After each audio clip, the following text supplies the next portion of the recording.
A lot goes into making movies these days, particularly when it comes to using computer-generated imagery, or CGI for short. Thanks to this technology, anything from small details to entire worlds can be created in post-production, turning regular films into real blockbusters. But without all that CGI, superheroes are left exposed, monsters look like mad mistakes, and some shots just make you cringe down to your core. So grab your popcorn and prepare for spoilers, because we're about to take a look at how actors are hilariously filmed on set without that all-important CGI.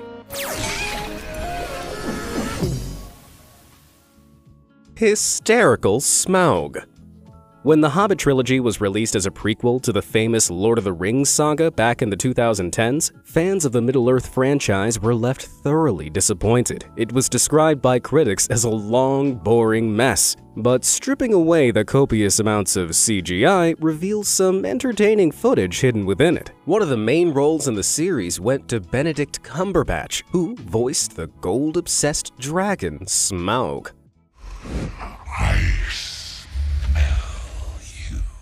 But he didn't just lend the dragon his dulcet tones. Behind-the-scenes footage revealed that Benedict got down and dirty on all fours in order to really act out his character. He was dressed up in a motion capture suit, and reference dots were placed on his face so that his reactions and emotions could be digitally mapped onto the massive reptile. However, a man and a dragon are two very, very different creatures, and Benedict's floor-bound interpretation of the enraged dragon ended up being more of a comedy performance than a fantasy one.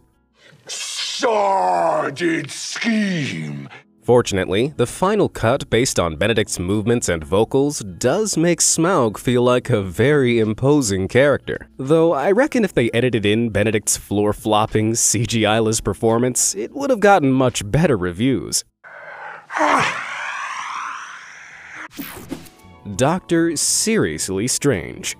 If you thought Benedict looked bizarre without CGI in The Hobbit, wait till you see what happened when he was shooting for Marvel's Doctor Strange. Playing the leading role of Dr. Stephen Strange in Marvel's cinematic superhero universe, he becomes a master of the mystic arts and uses all manner of magic to save the day. But magic doesn't abide by the laws of physics, so editing teams were brought in to create stunning, world-breaking scenes from scratch. To ensure the characters were included realistically, though, the actors had to provide them with references, which meant a lot of the action had to be shot in green screen. These bright backdrops allow media technicians to use a process called chroma keying, where they separate anything in green or blue out of the scene. Then they replace those backgrounds with anything they like. So, combined with an insane amount of wire work, Benedict could look like he was flying, falling, or fighting in any scenario.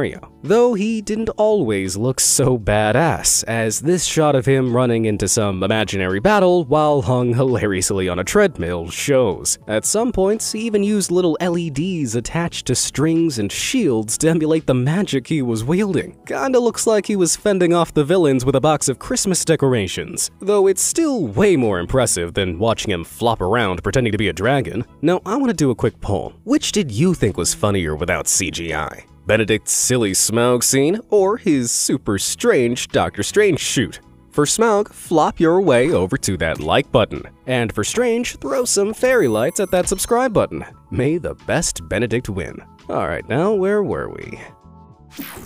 Petrifying Pale Man. Guillermo del Toro's 2006 film Pan's Labyrinth might just be the most iconic dark fantasy film out there, featuring one of the world's greatest creature performers, Doug Jones. His performance as the Pale Man, a child-eating monster that stomach-churningly sees through a set of eyes inserted into its palms, still haunts my dreams to this day. Ugh. It may look like a CGI nightmare, but incredibly, almost everything about this character was real. Back in 2006, CGI wasn't as advanced or believable as the stuff we see on the big screen today. So to make it feel real, Jones underwent 6 long hours in the makeup chair every day to bring the Pale Man to life. And while he was on set, he filmed a little behind-the-scenes footage while clad in the full costume, which is somehow both funny and terrifying. Doug also played the character of the Fawn, which required another full creature suit and even more makeup to play the disturbing mythological creature. But watching him casually chat with the cast while dressed as these nightmarish monsters is even more surreal than the film itself. It's not easy, but it's something I'm used to. I don't know about you, but I'm not sure whether to laugh or cry. Cringy Colossus. Deadpool is one of the most attention-grabbing superheroes in the Marvel Cinematic Universe thanks to that red costume and his dirty sense of humor. Though before the CGI is added, it's the actor playing Colossus that draws all eyes on set. Based on the comic book character, this giant Russian X-Man is a supersized, shiny Soviet savior. But no actor on Earth is 9 feet tall, has muscles that huge, or sports, metallic skin. So it's probably no surprise that in the Deadpool films, he's mainly just a digital render. Though on the set, they needed a huge 6'9" performer in an unflatteringly gray tracking suit to interact with the other cast members in each scene. But as intimidatingly tall as he wasn't big enough, and so had to wear either huge platform boots or an extra headpiece to reach Colossus's, colossal height. Sure takes a big man to turn up on set looking like that. Although it didn't take just one big man. Alongside the tracking suit actor, 4 more performers provided the motion capture for his swagger, the jawline on his face, his dialogue, and animations for his facial details. All up, that's 5 performers just for one character. No wonder he's so big. Sinister Scooby. For anyone that loved the live-action Scooby-Doo movies when they were a kid, I've got some bad news for you. Firstly, Scooby-Doo wasn't a real dog. He was actually a CGI animal added into the film post-production, all while the actors on set just pretended he was there. And as that settles in, take a look at the creepy headpiece they used instead. Sure, it helped the actors focus on where the imaginary animal would be in relation to the rest of the set, but did it really have to look so disturbing? Admittedly, that's nothing compared to the full furry centaur suit they needed to represent Scoob prowling around a busy airport. Although there's one pre-CGI scene that looks like it was plucked straight out of a horror film.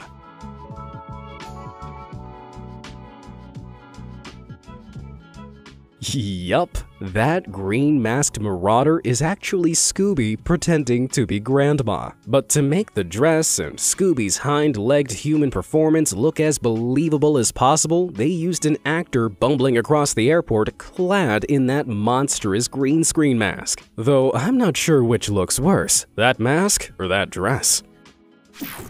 Bizarre Beast.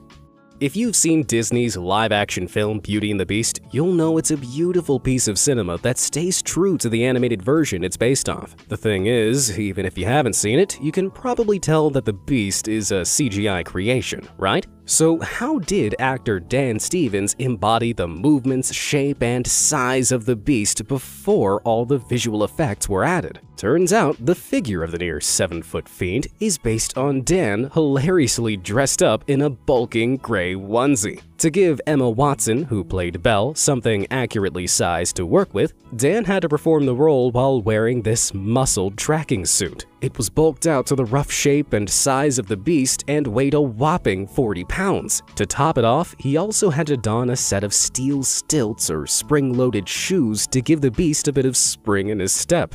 Mastering this movement took Dan 3 months, where he practiced moving and dancing in the stilts alone for a tiring 2 hours a day. As impressive as this commitment is, it leaves me with just one question. How on earth did Emma manage to keep a straight face throughout scenes like this?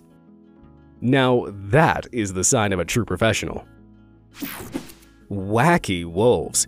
Just by saying the word Twilight, I can almost hear an entire generation of tween superfans rushing to the comments. The 5-movie saga based on a teenage love triangle between a girl, a vampire, and a werewolf is perhaps the most polarizing film franchise in existence. However, it also contains one of the funniest pre-CGI scenes ever filmed. In this scene, the character of Bella, played by Kristen Stewart, is with the werewolf Jacob, played by Taylor Lautner, in his wolf form. Because there was so much interaction between Jacob and Bella in this scene, the directors chose to have Taylor on set and acting with Kristen to get the tone right. But then, like the non-reflective morph suit wasn't funny enough, the director told Kristen to rub Taylor's head, as if she was giving his wolf a scratch between the ears, and the result is priceless. If you ever wondered why Kristen acted so awkwardly in this film, I think we just found the answer. Even though it was a last-minute direction, the producers thought the shot looked so good that the tech team made it work in post-production, although the side-by-side comparisons are no less hilarious. So whether you love it or hate it, I think we can all agree that without CGI, Twilight is definitely cursed.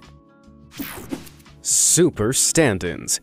When it comes to superhero team movies, The Guardians of the Galaxy is one of the most well-loved film series in the, well, galaxy. This unstoppable squad of clashing characters had moviegoers crying with laughter when the first film was released in 2014, but two of them in particular formed a cosmically comical pair, Rocket Raccoon and Groot.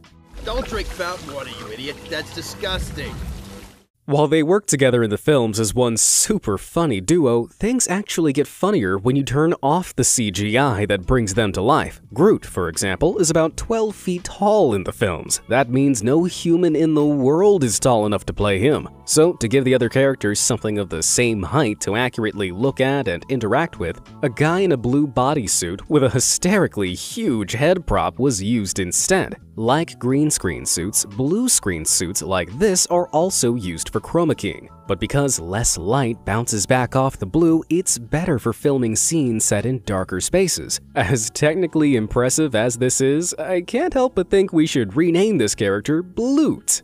Although you probably noticed that that wasn't the only blue suit on set. Although Bradley Cooper was the voice actor for this character, the guy at the bottom crawling around on his knees is actually Rocket Raccoon. Or more specifically, Rocket's motion reference actor, Sean Gunn, director James Gunn's brother. By waddling around on his knees to emulate Rocket's 3-foot-tall frame, all Sean's movements were used as the basis for Rocket's acting. It also meant Rocket could believably interact with other characters, like in this scene with Drax where he gets a comforting scratch between the ears. Heartwarming as this finished scene looks, without the CGI, it suddenly appears unbearably awkward. I mean, just look at Sean's face. Although, I'd reckon I'd look just as unnerved if that massive hand was planted tenderly on the back of my head. But hold up. How did they shoot the scenes where Rocket and Groot act together like this? I mean, Sean didn't clamber onto the shoulder of Groot's actor for this shot, did he? Well, in this case, it was actually easier to replace Sean with this hilarious abomination. It's a life-size model version of Rocket that looks more like a taxidermy animal gone horribly wrong. Creepy as it is, this measured model was essential to the whole CGI process. Its physical presence gave the visual effects team a good indication of whether Rocket would be able to reach certain items in shot and what the lighting should look like on his fur. Even so, when I next watch this film, this is a before and after I'm not going to be able to unsee. Cowboy Drax. As 1/5 of the original Guardians of the Galaxy, the lovably literal Drax the Destroyer certainly looks like he belongs in the Marvel Cinematic Universe. To transform this massively muscular actor Dave Bautista into the tattooed character, it took a team of 5 makeup artists 5 hours each day to apply 18 prosthetic pieces to him. No CGI necessary. That came in later, when Drax's destructive character was unleashed during the final fight of Avengers Endgame. As badass as he looked leaping onto the back of a huge monster and stabbing it with all his might, Dave was actually filmed jumping onto a big green punching bag. The bag was being stabilized by a guy in a green screen suit below, allowing Dave to stab away to his heart's content without actually hurting anyone. Is it just me, or without the CGI, does this look like a scene from the world's weirdest rodeo? Avengers Size War.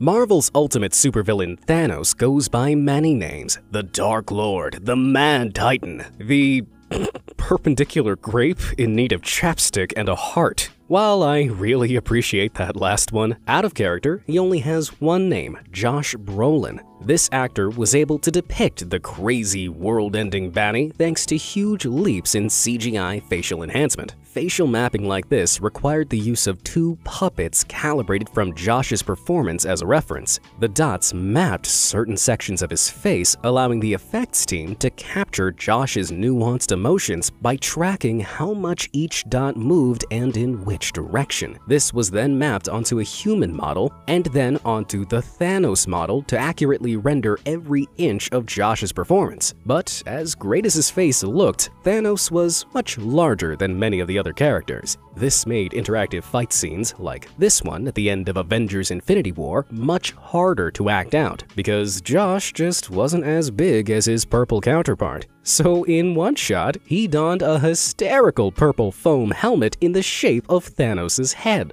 This allowed actors to believably work with Thanos' massive purple melon, and the facial performance was edited in later. But Josh wasn't the only actor in Infinity War who had side-splitting size issues. Peter Dinklage was drafted in to play the role of Eitri, the Dwarf King of Nidavellir. Now, in this cinematic universe, dwarves are well over 10 feet tall, though they still sport dwarfish features. However, Peter, who most of you probably recognize as the dwarf Tyrion Lannister from Game of Thrones, is famously only 4'5". But putting him on a set of stilts and slipping him into a padded tracking suit like the Beast or Colossus just wouldn't work. Instead, Peter's scenes were filmed entirely on a blue screen background without any of the other actors present. What he got to work with instead was a series of small cardboard cutouts showing where the actors would be edited in by the CGI team. This certainly made Eitri look larger than life on the silver screen. And to make it better, if Peter wasn't happy with his co-star's performance, he could just throw them in the trash later. Mother of potatoes? Daenerys Targaryen's trio of dragons are three of the most iconic creatures born out of the epic fantasy series Game of Thrones. From the first season, where they hatched from their eggs, to the huge hulking beasts that dominated the screen in the final season, they transfixed viewers all over the world. But as real as they seemed, they too were a total fantasy. Although one so good that they almost made up for how bad that final season was. Although back in the earlier seasons, the dragons were much smaller. So how did the actress behind the famous Mother of Dragons, Emilia Clarke, work so believably with them? The answer? Big green potatoes. The visual effects team created rough green chroma key dragon shapes, or sometimes just balls on sticks, to represent the presence of a dragon in the scene. These gave Emilia and the other actors focal points to stroke, grasp, or just look at. Though before all the fancy effects were added, it did leave her looking like she was crooning over a big green potato. But it wasn't cheap. The quality of the effects that were rendered in Game of Thrones took so much detailing that just 10 minutes of CGI involvement cost producers around $800,000. Now that's one very expensive potato. Droll Davy Jones. Disney's Pirates of the Caribbean is the 14th highest-grossing film series of all time, with the franchise raking in more than $4.5 billion all up. But even with all that money, the actors couldn't escape the fate of those dreaded gray tracking suits. Looks like these pirates didn't get the fashion memo. The character of Davy Jones in the swashbuckling second film, Dead Man's Chest, was incredibly memorable, and not just because he was played by Bill Nye. With the exception of Nye's reference acting, all of Davy Jones was CGI. Although there's one scene where he becomes human again, for all the nerdy nitpickers out there. To capture Davy's mannerisms as acted by Bill, the tracking suits were necessary. But for close-up scenes of Davy's face, Bill also had to don a little green makeup. This helped highlight tiny lines around his eyes and mouth so that none of his emotions were lost during the edit. As important as it was, it did leave him looking a bit like the Hamburglar of the high seas. On the nose. When it comes to fantasy villains, very few can match up to the immortal Lord Voldemort. He who shall not be named. Don't want to get on the bad side of the Potterheads. As evil as he is ugly, the villainous actor from the Harry Potter franchise, Ralph Fiennes, has a very specific snake-like aesthetic. By which I mean it looks like he ran headfirst into platform 9 3/4 and didn't get through. The sneaky snake slits of this notoriously noseless villain were designed to enhance his serpent-like manner. But regular Rafe isn't wearing any sort of prosthetic in this performance. Instead of taping down his face, they let the actor breathe and edited his nose out in post-production. Though it wasn't easy. His human nose had to be painstakingly edited out frame by frame in every single film. Then the snake slits were added in, with the placement tracked very carefully using a series of dots put on his face for reference. All that work certainly made him look like the wickedest wizard alive, but in my opinion, he's somehow more terrifying with a nose. Tweedlederp. When it was released back in 2010, Tim Burton's Alice in Wonderland was hailed as a feast of computer-generated imagery. Adapted from Lewis Carroll's classic fantasy adventure novel Alice's Adventures in Wonderland, the film takes place in Underland, a world filled with curious creatures and creative characters. But one, or should I say two, that really stand out are the Tweedle Twins. Performed by the lone Matt Lucas, he managed to play both twins with a little help from the CGI department. To match the pudgy proportions of the twins, Matt was strapped into a suit that made him look like a big green blob. He then played one twin alongside a double for reference, and then switched roles with the double so that the twins could have believable interactions. Now, the twins were designed to stand about 2.5 feet tall, but because Alice grows and shrinks throughout the film, their perspective height changes. This meant that to perform alongside Alice's actor, Mia Wasikowska, Matt Lucas and his double had to don a set of stilts while still dressed in those bulbous bodysuits. However, stilts are hard to master even without all that extra bulk, so Matt and his double needed 2 more people in green screen suits to steady them as they wobbled forward. Odd as they look, that weird waddle is nothing compared to their final form. I mean, my god, they look like a pair of sentient eggs. Weird Woola.